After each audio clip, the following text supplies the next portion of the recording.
आज के इस वीडियो में आप सभी को नमस्कार। आज का वीडियो बड़ा ही मज़ेदार होने वाला है और आप लोग 6th क्लास से ही एलसीएम और एचसीएफ के बारे में जानते हो, लेकिन आज हम इसको बिल्कुल इजी तरीके से सिखाएंगे आपको। और बहुत सारे बच्चे ऐसे होते हैं जिनको ये नहीं पता है एलसीएम और एचसीएफ क्या होता है, तो आज बिल्कुल आपको एक सिंपल वे से हम इसको बताएंगे।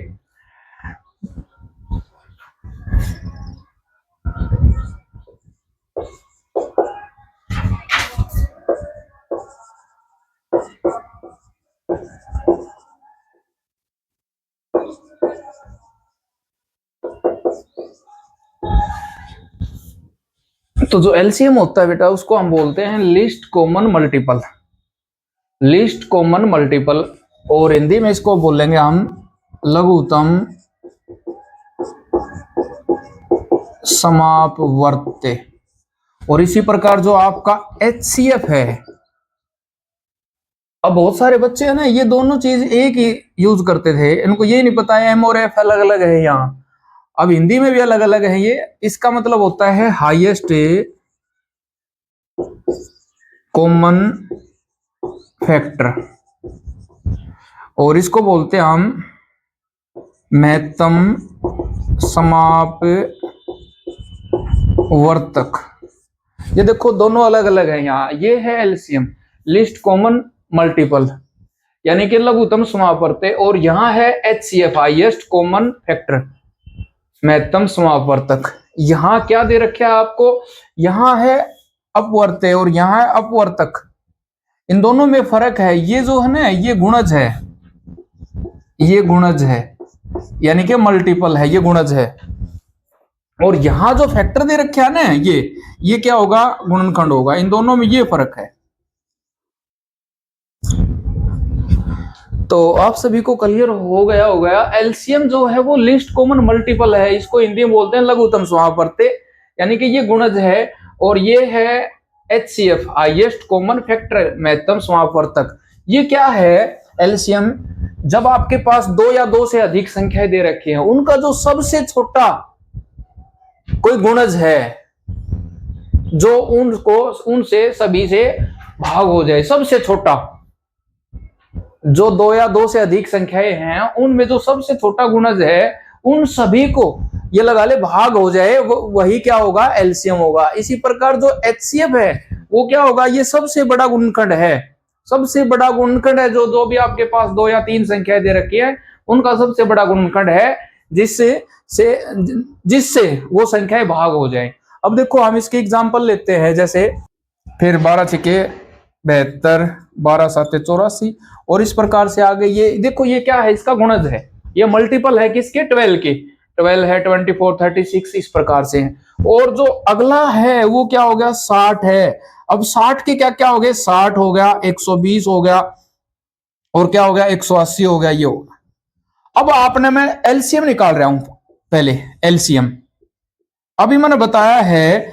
अब ये ध्यान रखना, जो गुणज है ना मल्टीपल है, वो एलसीएम के लिए यूज होगा। इसके जो गुणज है जो मल्टीपल है, तो अब यहां ये बोला लिस्ट सबसे छोटा। अब देखो इसमें 12 है, 12 नहीं आ रहा, 24 है, 24 नहीं आ रहा, 36 है, 36 नहीं आ रहा, 48 है, 48 में नहीं आ रहा। यहाँ 60 है, और 60 इसमें पहला, ये छोटा है। इसके बाद इसमें तो बहुत, इसमें 120 भी आएगा, लेकिन 120 बड़ा हो गया ना। इससे पहले जो 60 है वो ऑलरेडी यहाँ कॉमन है, इसका मतलब एलसीएम इन दोनों कितना हो गया, 60 हो गया। ये ध्यान रखना। तो जो एलसीएम है वो आपने जो इसके गुणनखंड करने से वाली विधि थी 12 और 60 के, अब इनके जो मिलने वाले, जो आपस में मिलने वाले थे, उनको छोड़कर सारे जितने भी थे उनके गुणा करते थे। उसके अलावा ये मेथड है, इसमें क्या दे रखा है, ये जो गुणज है, इस गुणज को हमने क्या करना है, अलग अलग दोनों संख्या के, 3 संख्याओं के लिए अप्लाई होगा, 4 के भी लिए अप्लाई होगा। इसमें क्या होगा, जितनी भी संख्या होगी सभी के लिए अप्लाई होगा। अब 12 के जो गुणज हमने वो ये लिख दिए, इसी प्रकार 60 के लिख दिए। जो सबसे छोटा गुणज दोनों में आ रहा है, दोनों में मैच कर रहा है, वही क्या होगा, इसका एलसीएम होगा। एक दो एग्जांपल और ले लेते हैं हम यहां।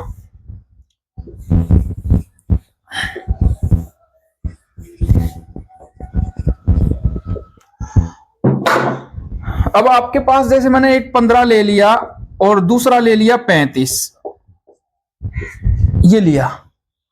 अब यहां जो 15 के जो गुणज होंगे, मल्टीपल होंगे, वो क्या हो गया, 15 हो गया, 30 हो गया, 45 हो गया, 60, 15 5 75, 90 हो गया, 105, 120, 135, 150, 165 और भाई 180, फिर आ गया आपका 195 और फिर आ गया 210 और इसी प्रकार से आगे भी जाएंगे। अब 35 का क्या हो गया, 35, 70, 105, 35 चौके 140, 35 5 175 एंड सो ऑन, इस प्रकार से। अब देखो यहाँ हमने क्या किया है, एक तो 15 की टेबल लिखी है, जो 15 के गुणज है वो लिखे आपने, मल्टीपल है वो लिखे है, यानी कि 15 का पढ़ा लिख दिया इतनी दूर तक, ठीक है। और इसी प्रकार 35 का लिखा है, 35 में क्या है, 35 का लिख दिया। अब ये जो लिस्ट जो आपने लघुत्तम निकालना है, एलसीएम निकालना है, सबसे छोटा देखते हैं, 15 नहीं आ रहा, 30 है नहीं आ रहा, ये भी नहीं आ रहा है, 60 है ये भी नहीं आ रहा है, अब ये 75 ये भी नहीं आ रहा है, यहां देखो 105 है, यहां भी है, यानी कि ये 35 और 70 है, ये भी दोनों क्या है, इन दोनों में कहीं मैच नहीं हुई। इससे पहले दोनों में पहला जो आया वो क्या है, 105। अब देखो लास्ट में जैसे ये 210 है, इसमें भी एक टर्म 210 आएगी, लेकिन हमने तो छोटे वाला लेना है, तो इन दोनों का एलसीएम कितना हो गया, 105 हो गया, ये ध्यान रखना। अब इसी प्रकार इसी तरह से हम एचसीएफ निकालते हैं। ये क्या बताया था मैंने, हाईएस्ट कॉमन फैक्टर, इसका मतलब हो गया महत्तम बड़ा समापवर्तक। अब देखो ये जो फैक्टर है ना, इस फैक्टर को हम लिख सकते हैं गुणनखंड, ये तो ये गुणनखंड है, ठीक है। अब आपके पास मैं कुछ एग्जांपल लेता हूं जहां से आपको महत्तम समापवर्तक निकालना है, छेप निकालना है। तो फॉर एग्जांपल जैसे मैंने एक छोटा सा ले लेता हूं, पहले एक लिया 15 और एक ले लेता हूं मैं 25। अब इन दोनों का महत्तम समापवर्तक निकालना, तो इसके फैक्टर करने हैं आपने। इसके फैक्टर क्या क्या है, 15 के फैक्टर देखते हैं। 15 के फैक्टर क्या आया, 3 से भाग कर दिया 5 आ गया, 5 हो गया, ठीक है, ये आ गया। तो इसका क्या क्या आ गया, एक तो होता ही है, 3 भी है, 5 भी है और 15 भी है, ये होगा। अब 25 के क्या क्या हो गया, 1 हो गया, 5 हो गया, 25 हो गया, ये हो गया। अब आपने यहां वो चीज देखनी है जो सबसे बड़ा गुणनखंड है। अब ये गुणनखंड है, इसके देखो ये हमने इसमें किसमें लिखा, असेंडिंग ऑर्डर में है, ये भी असेंडिंग ऑर्डर में। सबसे बड़ा कौन सा होगा, अब एक तो है, एक के बाद 3 है, 3 इसमें नहीं, ये 5 आ गया, ये है 5, इसके बाद ये 15 है, ये 25 है, तो यहां नहीं मैच हो रहा है, तो इसका मतलब क्या आ गया, इसका एचसीएफ कितना आ गया, 5 आ गया, ये आ गया। हम और एग्जांपल लेते हैं। अब हमने ले लिया जैसे एक 200 लिया है और एक ले लेता हूं मैं 45। आपके पास दो नंबर है, एक 200 है और एक 45। अब देखते हैं इनके फैक्टर, देखते हैं हम क्या क्या होंगे।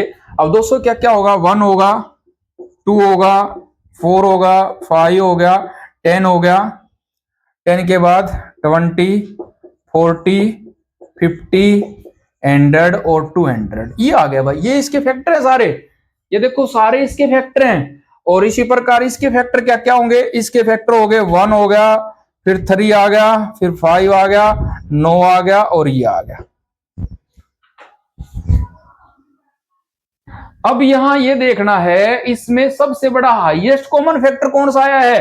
तो देखो 1 तो है, 2 है, इसमें 2 नहीं है, 4 है, 3 है, नहीं है, तो इसका मतलब ये दोनों में है ना, ये 9 इसमें नहीं आएगा, इसमें 45 नहीं है, तो इसका मतलब दोनों में जो कॉमन आया वो क्या आया, 5। तो इन दोनों का जो एचसीएफ होगा 200 और 45 का, वो कितना आ गया, 5 आ गया।